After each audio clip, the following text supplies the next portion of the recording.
You are amusing yourself to death. You are addicted to stimulation. You are trapped in a state of sedation.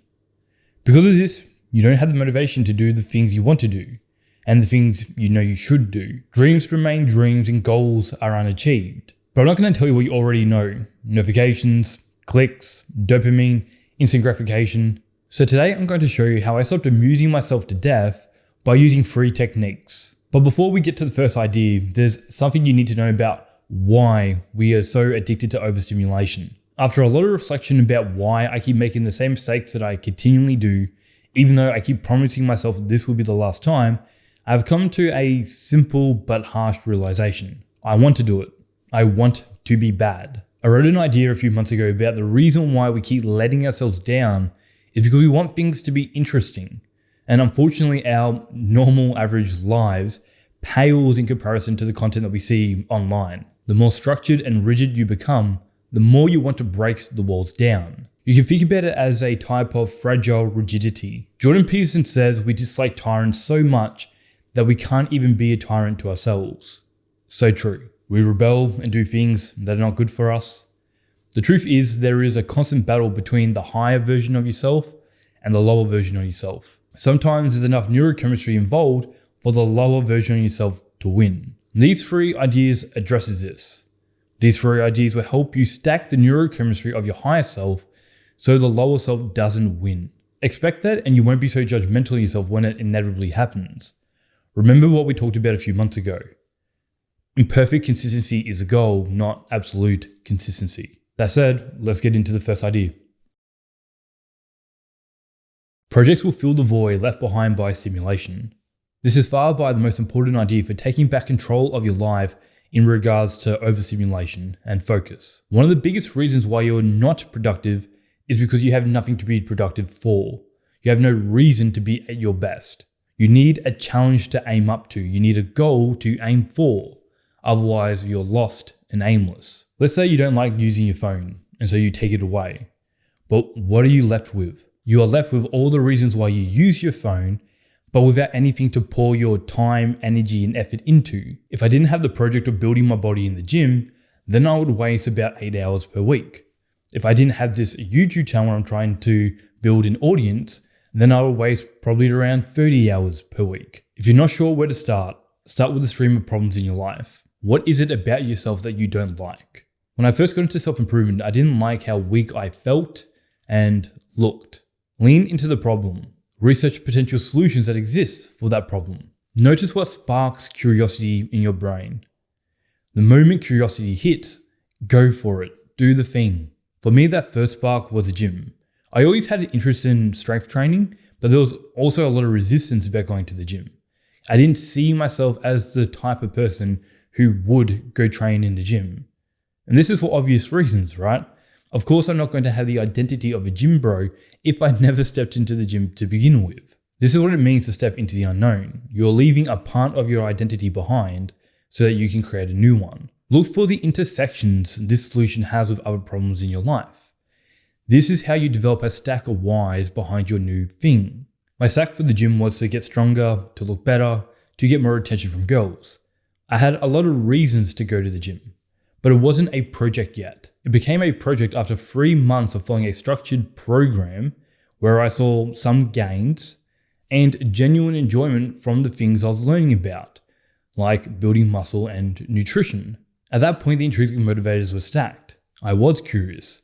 I enjoyed every aspect of training. I had full autonomy over when and how I trained. I had the desire to get really good at it, and it is a meaningful long-term pursuit for me. That's how you create projects in your life that sticks. It becomes a part of you. A lot of the time, habits are coping mechanisms. Overeating can be the habit of stress management, for example. When people get weight loss surgery, their risk of suicide increases. Their appetite has been suppressed. They lost a bunch of weight, but they no longer have food to deal with the emotional anguish. It's the same with overstimulation. There are emotional problems you haven't dealt with yet. The great thing about building projects in your life is that it improves your emotional health, because these projects that you are building, they help change the way you see yourself. Remember, purpose is created, not found. There will be a lot of trial and error involved. Good, as Denko says. That is nature's compass. The more effort you put into something, the more effort you want to put into it. And you can watch this video up here if you want to know more about this. 90% of your distractions happen in the moments in between. If you can master these, you can master your life. This is an idea that I don't hear anyone talking about. It's something that I came up with after reflecting on my own life. It's a unique insight for me. A couple of weeks ago, I wrote about the power of routines, how I keep finding myself in cycles that sprawl across days and weeks. A big part of that cycle is distractions. And where do most of these distractions occur? In the moments in between. It's during the transition between one project and another, or one task and another, that I mess up so much. And I'm willing to bet that it's similar for you too.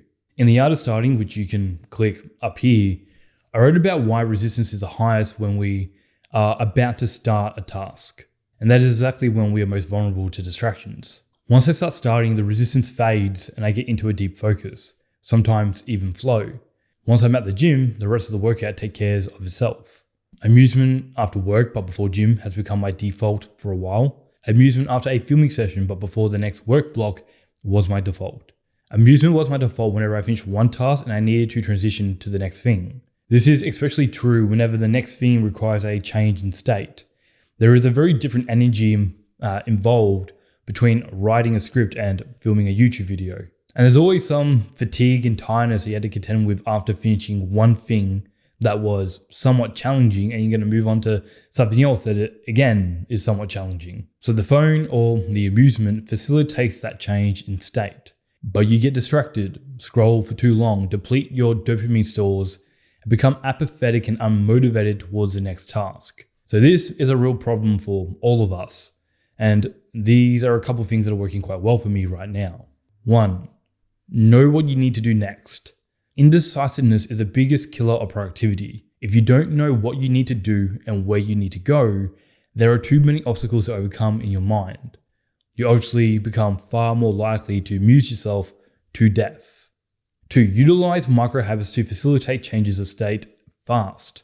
I came up with the concept of micro habits a couple months ago, and since then I've been experimenting with them. Micro habits are small actions you can easily and quickly do in between tasks to achieve a state and change. If done regularly enough in the same context, these will become habits to replace your distractions. As I mentioned a couple of times now, I have a habit of getting home from work and then scrolling on my phone. But instead, I started to introduce some micro habits. So when I walk through that door, I will pour myself a cold glass of water, sit down with some fruit, and I'll read a couple pages of my book. And within a few minutes, maybe like 10 minutes or something, I'm ready to move on to the next thing. Like doing meal prep or going to the gym or working on the YouTube channel, whatever is required on that particular day. After a filming or writing session and I need to transition to the next task, which would be either editing or researching, I will do some light stretching or some light foam rolling, or really whatever else grabs my attention and sparks my curiosity in that moment. I do what I'm curious about right then, just for a little bit of time before I need to transition to the next thing. The main thing is anything that is high stimulus is taken off the table completely. Basically, we're giving the mind space and time for the fatigue and the resistance of the next task to clear. We are finding ways to recharge our energy levels. Remember, think of yourself as a machine. Do what maintenance you need to do. Compile a list of micro habits you want to integrate into your routines. This gives you a list of activities to refer to when you're unsure about what to do, if there is no curiosity that's sparking in your brain. Micro habits I'm using at the moment are reading, stretching, foam rolling, tidying up the apartment, a quick walk, some meditation, some breath work, a cold shower, journaling, or just a light snack in silence. You can even outsource some of the decision making to ChatGPT, which is something that I've been experimenting with in the last couple of weeks. Use ChatGPT to brainstorm micro habits that you could use. Finalize the list in the chat. Then when you're transitioning to one task, open up the chat, tell it what you did, how you're feeling, and what you need to do next, and ask it to suggest a micro habit that you can use that will best refill your energy levels. Again, you lower the resistance by not having to actually decide yourself, because that occupies a lot of mental capacity. But you have to be really intentional about how you use your phone. Because if you're going to go on your phone to use ChatGPT, there is a risk that you might get distracted by Something else. I'll come back to this idea of using AI to improve our lives in a later video, because it's something that I've been experimenting with only just recently, and I'm not sure how useful it's going to be over the long term. But at the moment, it really does seem like you can train AI to be your free habit coach, basically. I'll make this idea pretty quick because this video is already getting kind of long, and there's honestly not that much to say here, but it is still incredibly important. You need to be okay with being bored. You need to be okay with just sitting with yourself in silence. You need to be okay with not receiving any external stimulation. Everything that we have talked about so far provides you with some level of stimulation, even if it is just really small. We are always in a state of trying to cure our boredom. We spend nearly all hours of the day in a narrow state of focus. It is conscious when we are doing work and intentional habits, but unconscious when we are distracted. We need to open up the lens of our minds to a wider state of focus. One way you let your mind rest and wander to be creative and peaceful. So here are some ideas to get yourself practicing a wider state of focus. Go to the toilet without your phone. Go to the beach, sit on the sand and only bring a towel and a bottle of water. Go for walks and leave everything behind besides your keys at home. And if you find yourself having a short flight, raw dog it. In previous videos, I talked about thinking about yourself as a machine and the art of rest. But it's difficult, isn't it? We are truly emotional creatures. Our feelings don't care about facts. And we are not machines, unfortunately. But if we can get used to being bored, we can evidently find better and more constructive ways to cure our boredom. But that's all for today, my friends. Thank you so much for being here. I appreciate you watching the video, and I will see you in the next one. Bye.